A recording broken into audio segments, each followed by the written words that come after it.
There are a lot of cool enemies, creatures and characters in the new Super Mario Odyssey. However, there's more to them than meets the eye. Most of them have a real-life origin, and some are really interesting and weird.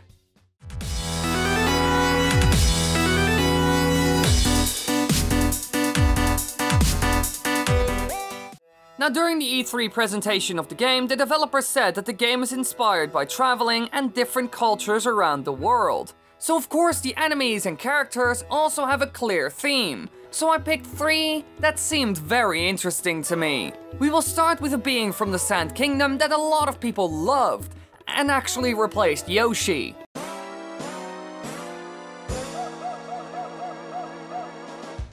The Jackseeds. These creatures are a combination of a lion and a jaguar found in the Jackseed ruins segment of the Sand Kingdom in Super Mario Odyssey. You can ride it for 30 coins. It's blazingly fast and you can completely control it. It's mostly useful for getting around and also to get across the poisonous water found around the level. Now, as soon as people hear of this creature and see the huge pyramid in the level, they immediately assume the origin of it is ancient Egyptian. You know, the Sphinx that were built back then. This beast seems to be a small version of one. Well, that's what everyone might think at first. But that's not completely right. The head and the overall design don't fit. Sphinxes have human-like heads and don't have a lot of adornments, which clearly doesn't fit with the Jackseed. Now, if we look at the level, then we can see that the overall theme is Latin American, but mostly Mexican. This is way more fitting for this creature, especially if we look at the history of the land. I'm talking about the Aztecs. This was a tribe who lived in that region. From their magnificent capital city, they emerged as the dominant force in central Mexico, creating a social, political, religious, and commercial powerhouse. And the design of the Jackseed looks a lot like the Aztec artworks, and they were also big fans of the jaguar, which makes it a perfect fit. They even had a certain type of warrior in their special forces that was called the Jaguar Warrior, which was one of the highest ranking ones. Even all the gold that was used in Jackseed's design is logical. The Aztecs had a ton of gold and used it in a lot of their artworks. They had so much of it that it wasn't worth that much to them. So when the Spanish came along, they were overwhelmed with the amount of gold they saw. However, the Aztec weren't the only culture from that region that loved jaguars and had similar designs to the Jackseed. For example, the Mayans, Incans, Zapotec, and many more. Nintendo probably drew inspiration from a lot of different ancient tribes in that region. Clearly, the origin of the Jackseed is Old Mexican, and the pyramid in the level was also inspired by this, since the Egyptians weren't the only ones who made pyramids. Now let's go on to our second one. The enemy that shocked me the most when I saw the trailer. The Sherms. These are tank-like enemies. They are green with Bowser's emblem printed on them and can be found in New Donk City at nighttime. And you can use Cappy to control them and use their cannons to shoot. This is even used in one of the boss fights. Now, people who are interested in the Second World War know where they got this enemy from. Back then, the Americans had a tank called the M4 Sherman. It was the most widely used medium tank by the United States and Western allies in World War II. It proved to be reliable, relatively cheap to produce, and available in great numbers. Thousands were distributed through the Lend-Lease program to the British and the Soviet Union,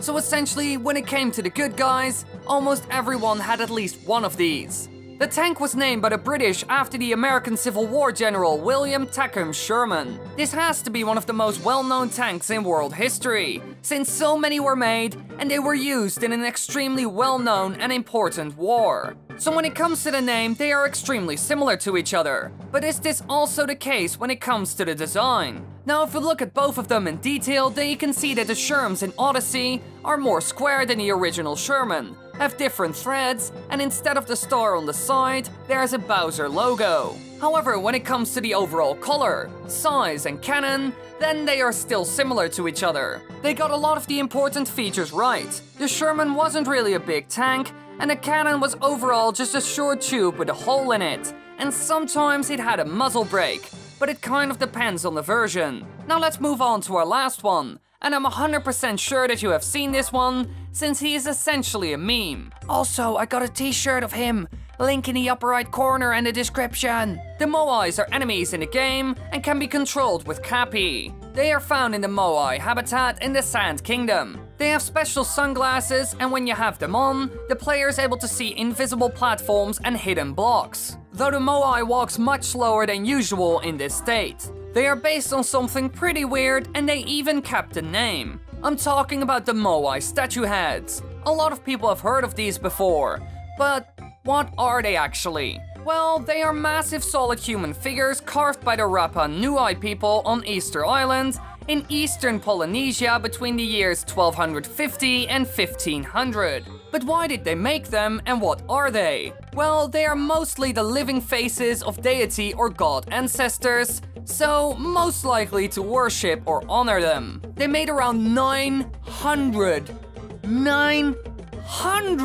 statues, which is incredibly impressive. They were a quite primitive group, so they had no advanced technology at all. And the average height of the moe-eye is about 4 meters or 13 feet, with the average width at the base around 1.6 meters or 5.2 feet.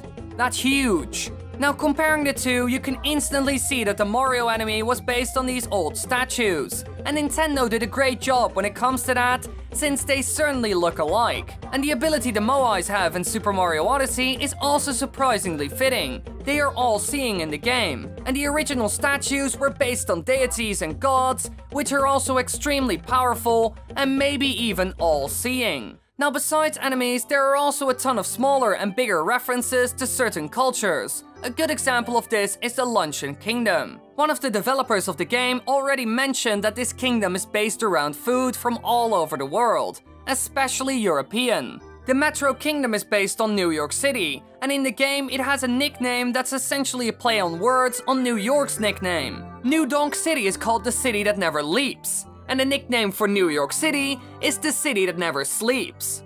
And then we have the Sand Kingdom that has a Mexican and Egyptian vibe overall, and the inhabitants symbolize the Mexican holiday of the Day of the Dead. Clearly, culture is a big part of it all, and now we know a little bit more about the origin and history of some of the things seen in the game. Hello everyone, I'll be going to First Look, a gaming convention in Utrecht, the Netherlands, and I will even do a meetup outside of the event. So if you're close by or going to the event, then follow me on Twitter or Instagram to stay up to date so we can hang out. I even have some cool gifts for the people coming to meet up. The links to my social media and the event are in the description and the comment section.